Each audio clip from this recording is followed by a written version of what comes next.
NicknLex here. Hey everyone. How's it going? So tonight, I wanted to play this song to Alexia because there's a really cool story behind it.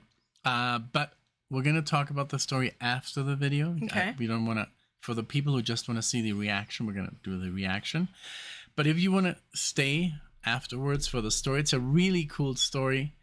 It has to do with my dad, and it's just really. Yeah, it's a good story. Okay, so this is, we're going to do YNGWIE MALMSTEEN. Oh, well. And this song is called Fire and Ice, and this is literally the first song I ever heard by YNGWIE MALMSTEEN ever. Okay.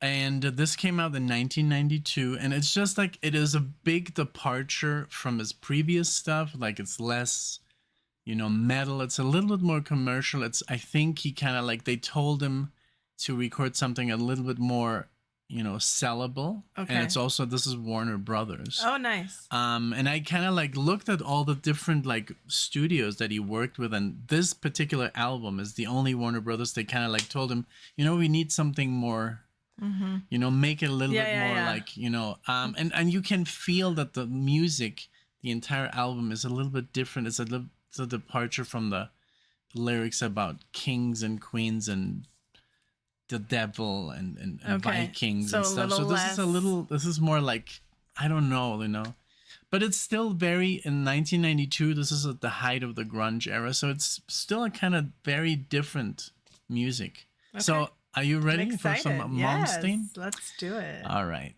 Okay. So this is called Fire and Ice. Here we go. And I pulled up the lyrics if you want to. Thank you. Okay.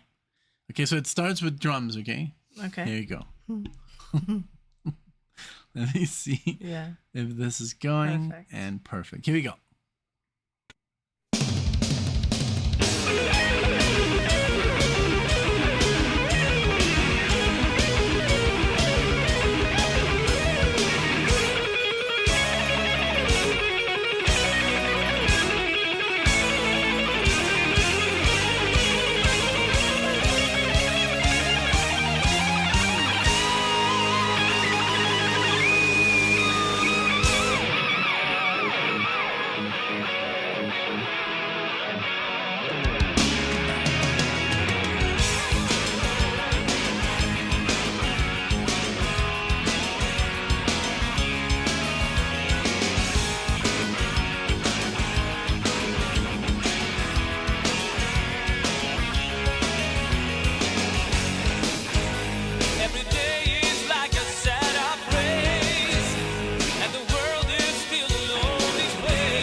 Wow.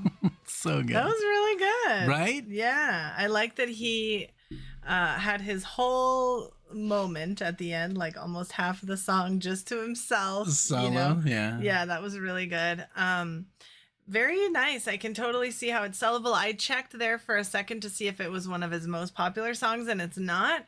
But I can still totally see it as something a little less, I don't know, like intense. I Right. think, as the, like, I as think the others. most popular stuff is still, you know, his early stuff. His first two albums, obviously, and this one is the most famous one, Rising Force.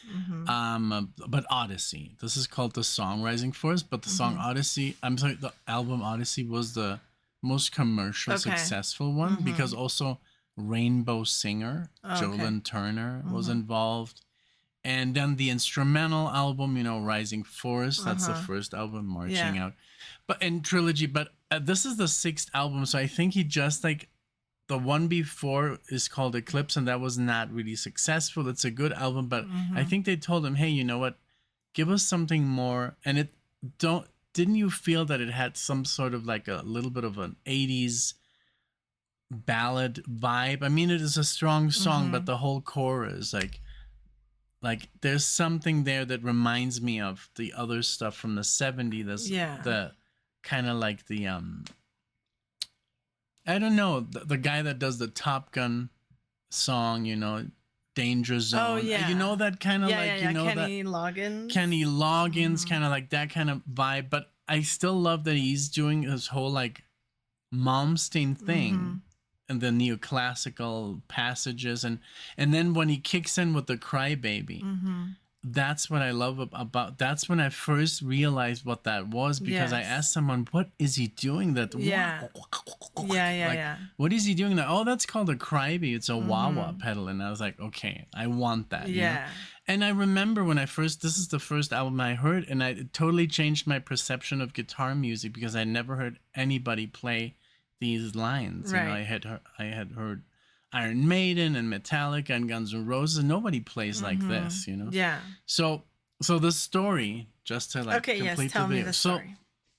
So the story was that at the time when I discovered this, because obviously I was playing it to my mom, and then my dad was living here in the States in California, and so he told me, like, basically, well, you know, like, come and let's spend some time together. And that's basically the only time that was in LA. And I played him this album, and he was just blown away. He was like, I've never heard guitar like this. This is amazing. And then it's like, yeah, you know, I'm trying to figure out these lines, because I actually took my guitar on the airplane. Oh, wow. You know, that's when you could still do like other stuff, I guess. People were still smoking and stuff, you know, so I noticed that. So he was very impressed with the album. Yeah. So basically what he said is like, why don't we go to a guitar store? Because I showed him this, because during the entire album, he's playing this Crybaby, and he's like, well, why don't we go and get one? You know, I was like, oh, wow. That's cool. That was amazing.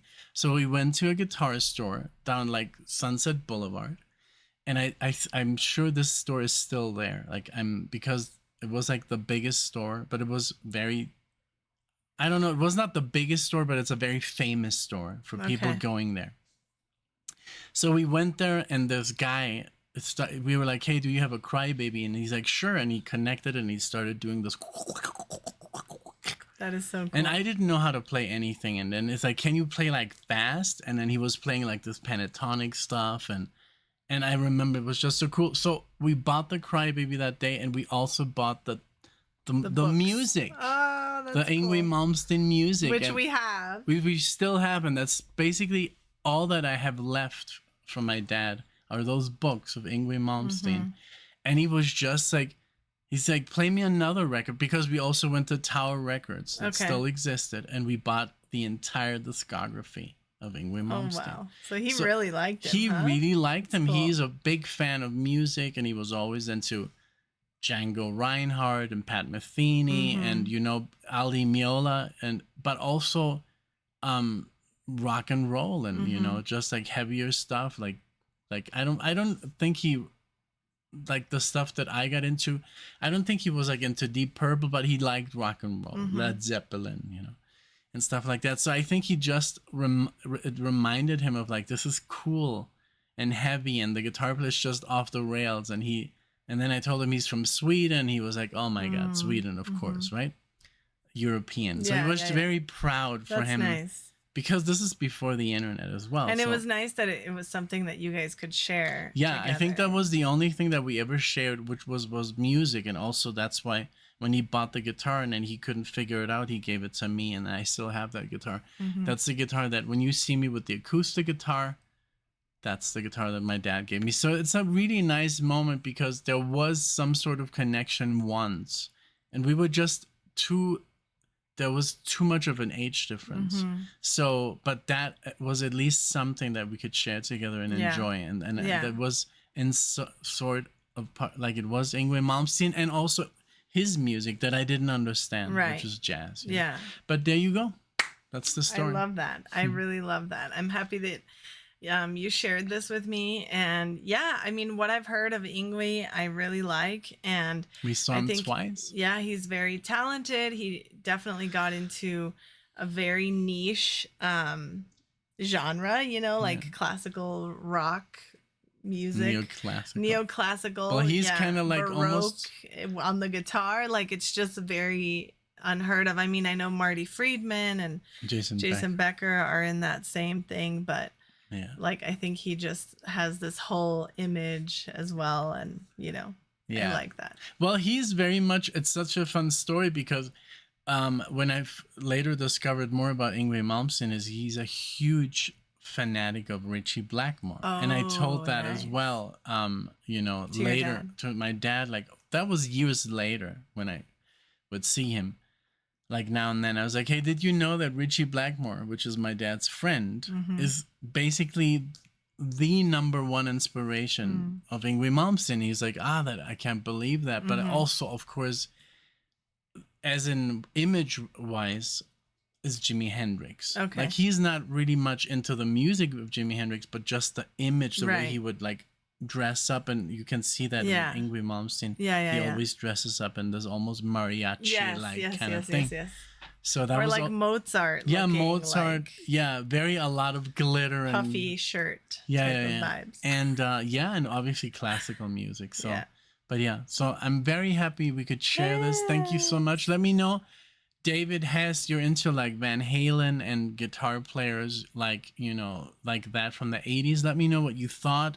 Tony, all the metal guys, you know, rock guys, what did you think of the song and of course the story? But thank you. Thank you guys so much for being here. Thank you for sharing this with us. If you stayed till the end, it means you might like what we have to say. So please consider liking the video, commenting your experience, and subscribing. It really helps us, and it makes sure that you get to see us. So thank you all so much, and we'll see you in the next one. Thank you. Bye. Bye.